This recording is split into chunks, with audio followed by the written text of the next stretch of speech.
everyone, and welcome back to Coffee and Careers. I'm Shivani, and this is the place where real conversations meet real career journeys.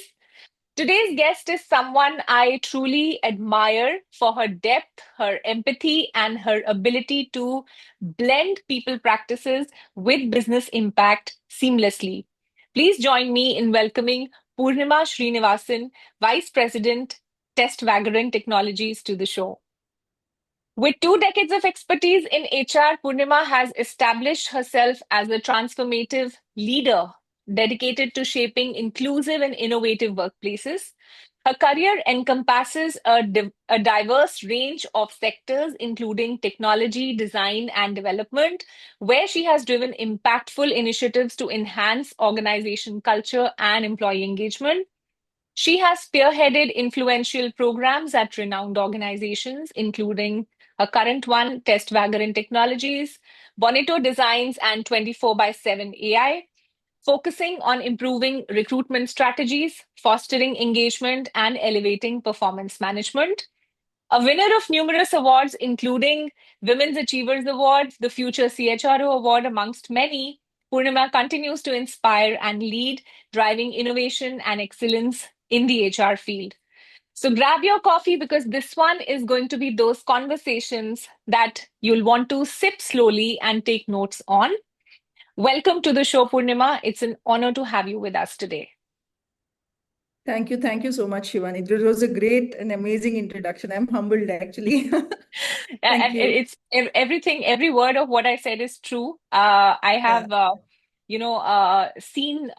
We met for a brief period of time on a podcast, and I think after that, we've been following each other's journey, and I truly admire, your journey in women leadership, especially in the space of HR. So very, very honored to have you Likewise. today. Likewise. Admiration is mutual here, completely, Thank 100%. you. And Thank you I'm so so happy much. and excited to be a part of this podcast. Thank you. So let's get some excitement for our listeners and our viewers as well. So, Purnima, I'd like to start with this question around women in leadership. You've been someone who's, been in the corporate world for many, many years now, and you've now risen to be a very integral part of the leadership team.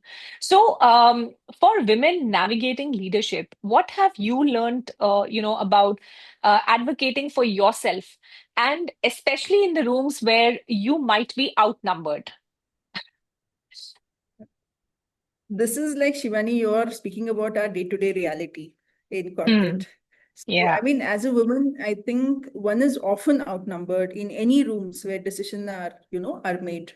So, Right. from my opinion or my experience, to advocate effectively, what probably I practice is basically, the first thing is you need to go prepared for the meeting, Hmm. or you need to go Hmm. prepared for the discussion.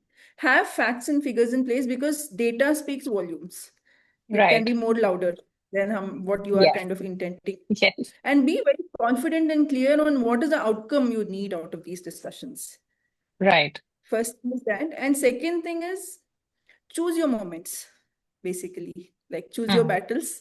Not every instance demands like a grand declaration and you get up and you talk. It does not require. Have like subtle Right. interventions, ask strategy questions, private conversations, and have more impactful than trying to dominate the room. That is not the requirement here. You have to be a part of the discussion. So when the Right. moment demands, you have to be assertive and be very clear, Hmm. basically. And one thing that has always kind of worked for me is learning how to reframe, or Hmm. learning the art of reframe things that you want to kind of contribute. So if you feel Hmm. somewhere your opinions are overlooked, so Hmm. gracefully reframe it and reiterate your point, making Hmm. the other person think that you are with them and you Hmm. still are putting your point across. So I Right. think this worked like beautifully, where you build like, for example, like you tell someone, okay, to build what I mentioned earlier about X, probably we need to do Y, then you will get whatever outcome that is needed. I Right. think when you do this or you follow these things, it's inevitable that people will have to listen to you. And Absolutely. So as women, often it is misinterpreted that are you heard or do you want to dominate the meeting? Hmm. So Hmm. heard is being a part of it. So Yeah. that is spreading equality or having equity in the meeting. That is what is the motive. It is not about saying people have to listen only to women or people have to listen Right. only to me. So I think that we should understand first. And when Yeah. you go with all of these things, definitely, I guess your opinions and your discussions will be heard. Absolutely. I think those are very powerful points that you brought on the table, Purnima. I think the big one is, how confident are you in terms of, preparing and going with facts and figures? I think, but a subtle role is also played by, your ability to manage different stakeholders. From my experience, I have thrived in environments where I've seen myself and other women in the boardroom being able to manage the multiple stakeholders well. If you understand the psyche of your stakeholders, I think you're able to deal with each of them in a very different way. And I also think that it also depends on the kind of trust that you invoke in the team. I think if the team trusts your ability to say the right thing and your ability to follow on the things that you say, I think a lot of times that's when, whether you're a man or a woman, you end up building a lot of credibility. So that's gender agnostic to me. Um, but Purnima, you said that it's a reality that we are outnumbered everywhere where we go. But I'd like to share with you that I work with some education clients also, and some school chains, and I'm so pleasantly happy to see when the boardroom is full of women. So that's one That's sector that awesome. saves the grace. Yeah. Yes, Yeah, yeah, because that's education is predominantly dominated by women employees. So that's a welcome change that I love to always see. Purnima, you've had a very illustrious career of more than 2 decades. So if you had to sort of summarize your biggest unlearning, in your career so far, the belief that you actually had to let go to grow, what would that be? so this is a very sweet question. So basically, right, I think my biggest learning or unlearning, basically, I have to tell is that, having has been like letting go of the belief that my value as a leader comes from Hmm. having all the answers and being the Excellent. smartest person in the room.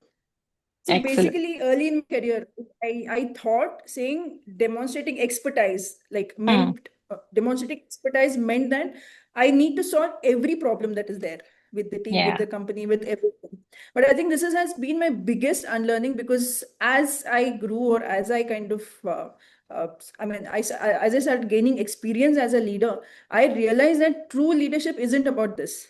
It's about asking the right questioning and fostering an environment where diverse Right. solutions can emerge, where every team member can contribute, and Yeah. accepting the fact that saying that we as a team will solve this.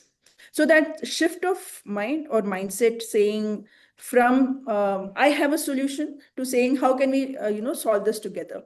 I think this has been my biggest unlearning, I should say, as a leader that I kind of went Excellent. through. Excellent. Uh, And I being think that's humble something. as a Sorry. go ahead, go Sorry. ahead. Go ahead. Go ahead. Go ahead.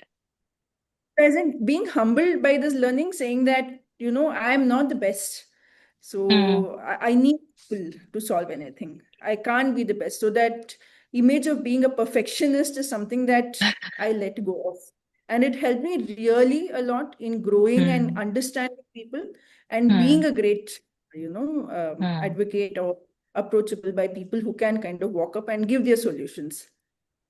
Right. I think that's a very powerful takeaway for all the leaders here, because I've seen a lot of leaders grappling with this thing that if I'm sitting at the centermost chair, and I mean it's a metaphor that I'm the leader. of the group. So I need to know everything. And I think that is such a big myth that as a leader, you need to know everything. You don't need to know everything, but you need to have people who know everything for you to be a successful leader. So I think it's like you rightly said, it's not about being the smartest person in the room. It's actually to lead a team of the smartest people probably in the industry. That's what makes you a good leader. Great. Purnima, you've been an advocate of mentorship, and I've seen you promoting a lot of initiatives around mentorship across platforms, industries. So when you mentor people who want to break into, let's say, leadership, who want to take on leadership roles, what's the biggest mindset block that you see, and how do you help them tackle this? So Shivani, I've come across a lot of people, Hmm. they have an inherent fear of becoming a Hmm. leader. Hmm. One reason is definitely the one that I just quoted, saying that, am I perfect? Am I ready to lead? Right. So what I try to explain them is leadership is not like a switch. You can't Hmm. be, okay, till today I am with the team and tomorrow I am a leader. It doesn't work like that. So I try to Yeah. make them understand that leading is an ongoing learning process. So leaders Yes. themselves are perpetual students everywhere. They need to keep unlearning, learning, and they need to embrace this progress over, perfection. So this is a Right. very important mindset that people need to kind of learn. Yeah. So they have this fear of not knowing everything. So they Hmm. keep questioning their own abilities. They keep questioning their own self, saying, am I ready to be there? So Hmm. there is no perfect time for you to be ready. You know when Hmm. you are ready, and just take a leap. So you Hmm. learn in the process. So it is necessary for every leader to understand that it is perfect to be imperfect. Yeah. So you just have to take a leap and start your journey. So this is something that I kind of advise a lot of aspiring leaders, saying that you don't need a designation to become a leader. Yeah. There's no hierarchy in leadership. Beautiful. Yeah. Everybody can develop this leadership qualities with whatever designation that you have. So I think Absolutely. this is one that I would Excellent. suggest them. That was a very beautiful statement that you made that you don't have to have a designation or a title to be a leader. You can be a lead, and it's the people who, if you see, people who do well in their careers are the people who were not always leaders in the first place, but who showed that leadership spark despite, being in designations that were not leadership designations, and that's how they work their way up. So I think that definitely. Is something that sets apart a person who has it in himself. But I've also seen people having a lot of self-doubt. When I mentor people, the first thing they ask is that one is a self-doubt that whether I'll be able to do it, and the second is also a question mark on the intent. Do I really want to? I mean, I want to take the designation, the fancy title that comes with it, but do I really want to take up the responsibility that comes with it? I think that's one big thing that at least I ask my mentees, that you have to ask yourself that, the power is there, the position is there, the money is there, but with that comes a lot of responsibility, a lot of, midnight oil burning maybe sometimes. So are you ready to do that? And that's when not everybody has the appetite to do that. So I think that's one question that some people should ask themselves, that one, whether I'm ready to take this position. One is the doubt part, whether I have the capability. But once you know you have the capability and ability, do you have the appetite to take up what comes with leadership? So just Yeah. wanted to add I that. mean, so I think resilience is something that you should Yeah. develop way before you think of becoming a leader. So Absolutely. once you decide, saying, okay, I want to move, I want to kind of start managing people, managing the company, have impactful work that in the organization. I think first thing you need to understand is saying, am I ready to fail? Yeah. Am I ready to learn? Am I ready to Yeah. kind of stand up even after being, failing, or with all of these experiences? Am I still ready to kind of move beyond this? Only when you decide saying I can do it or I can move Yeah. beyond this is when you're ready to be a leader. So without Absolutely. resilience, I think you need to be ready. Like you said, it's a two-way kind of Yeah. planning. True, very true. Resilience is, of course, one of the key things that actually defines or differentiates a good leader to a great leader to a good one. I think And that's the big also one. the last point is on accountability, basically. So Hmm. even in my team, right, when I'm kind of asking my team to do any kind of task, when they come saying, okay, what should I do about this? I will send Hmm. them back saying, you come back and tell me saying, this is what I want to do. Is it okay? Hmm. So you Hmm. start taking decisions and create Yeah. that accountability, saying, okay, I took this decision, good or bad, let me kind of make it work. So Yeah. I think that Yeah. fear is always there with people, saying that they Yes. want to be in a safe place by not taking big decisions.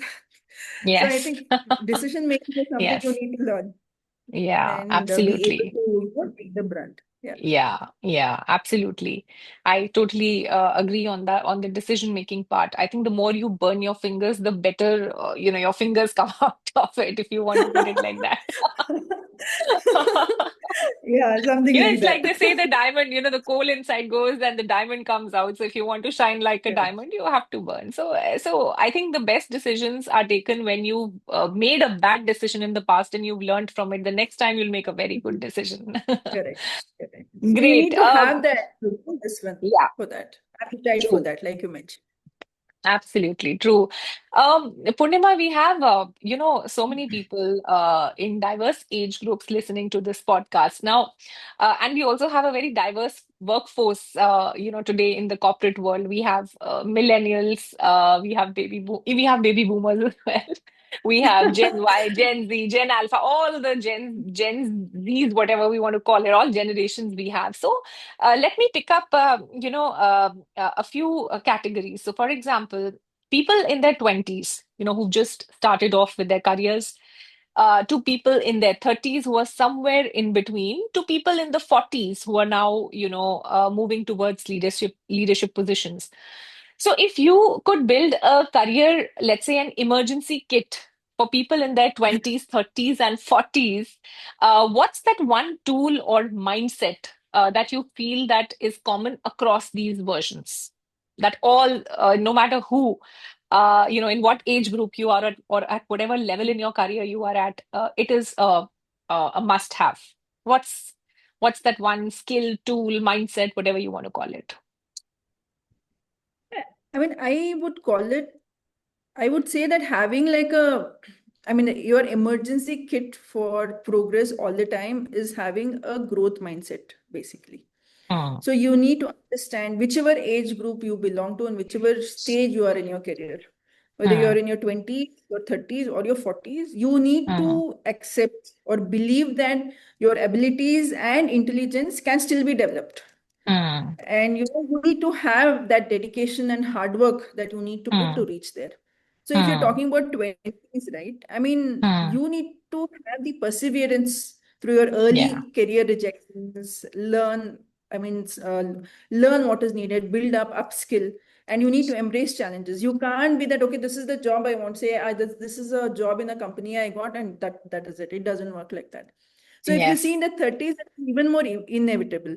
Like if you want Yes. looking at growth into leadership roles, or 30s is the time when you actually jump from one Hmm. stage to another.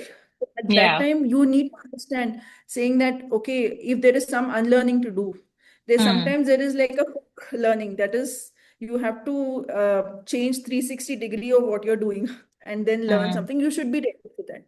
You can't Hmm. you should have you should understand the complexities of failure and accept it. Yeah. Only then Yeah. you'll be able to grow.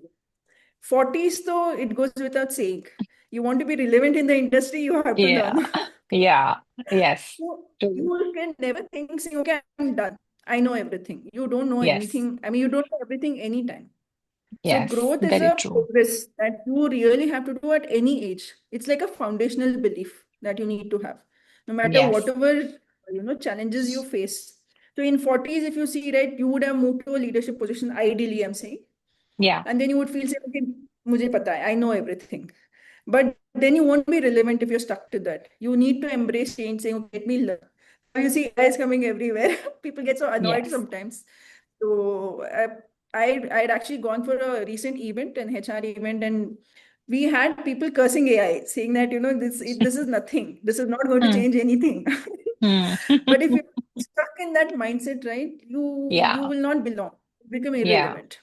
I think Yes. having that growth mindset is necessary at every age, no matter wherever True. you are in your career. So Very this is true. one month that all of us should follow to be, Yeah. Yeah.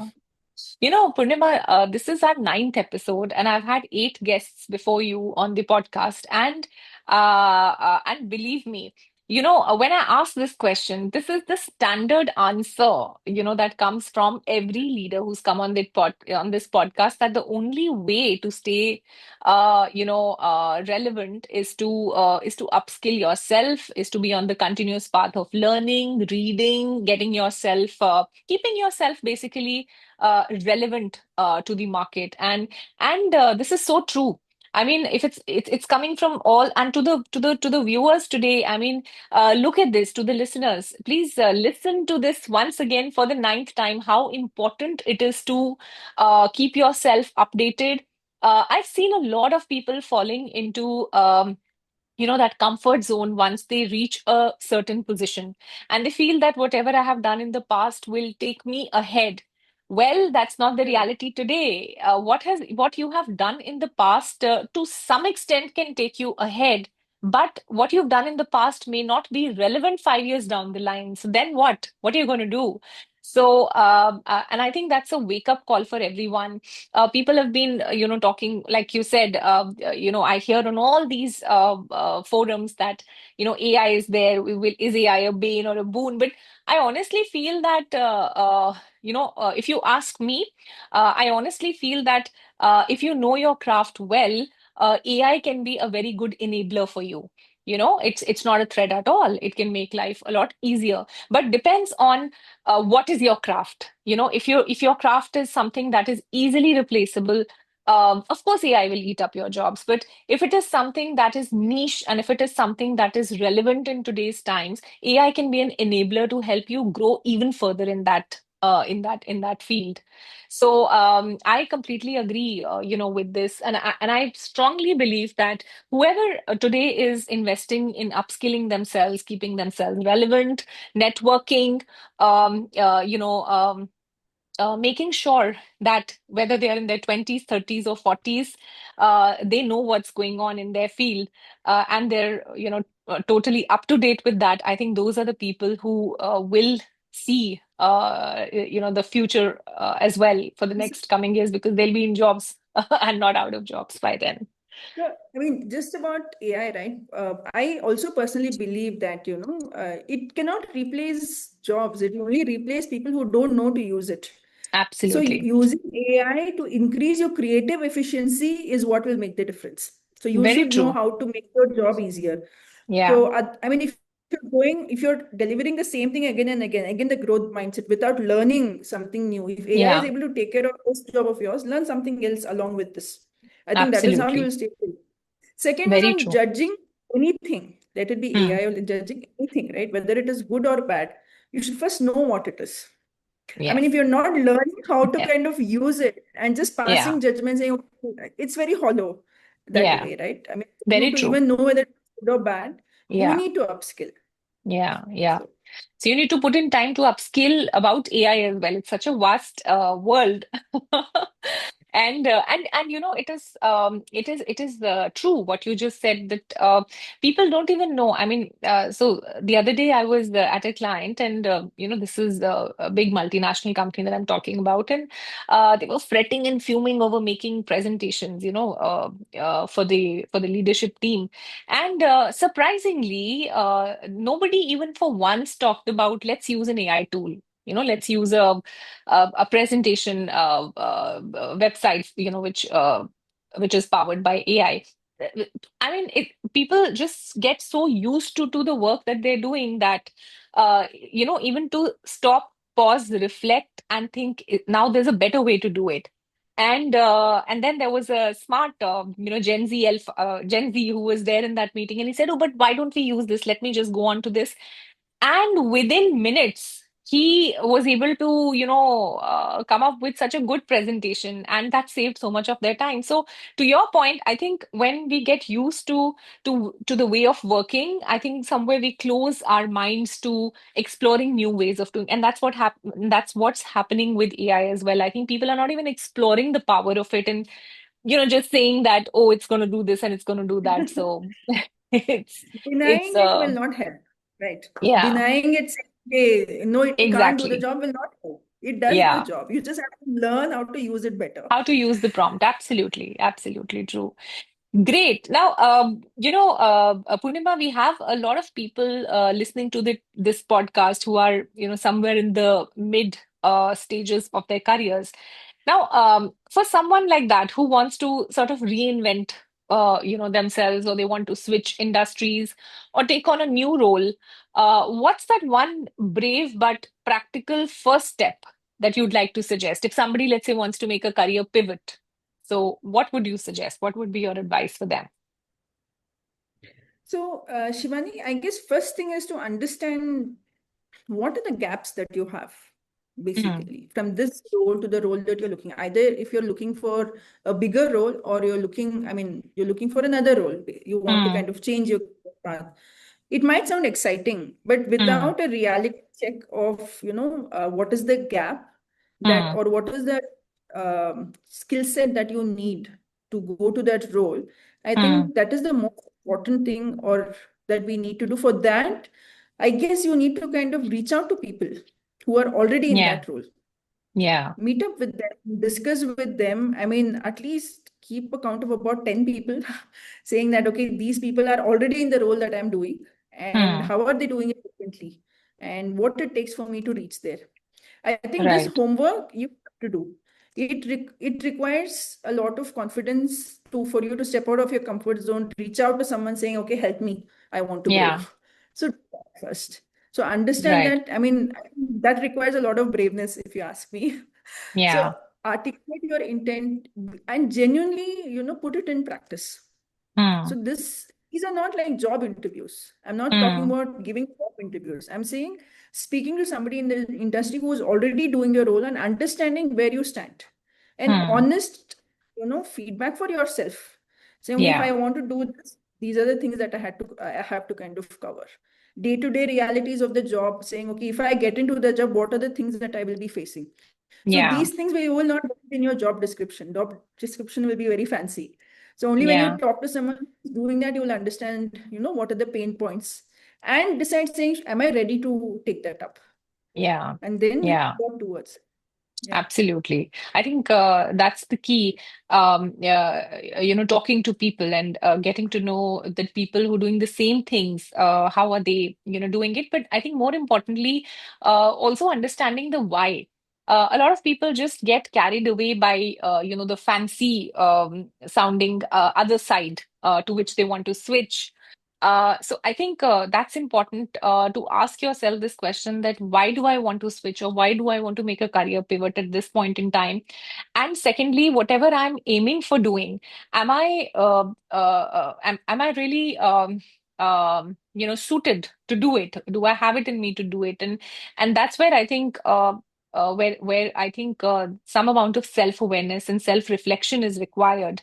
Kind of a SWOT about yourselves. A lot of people don't do that, just because there is one trend that is coming in, that everybody is getting into this field, let me also try and get into here. Now I don't know whether I do have the inherent skills, or will I be able to learn those skills, or develop that mindset that needs to go into the new role.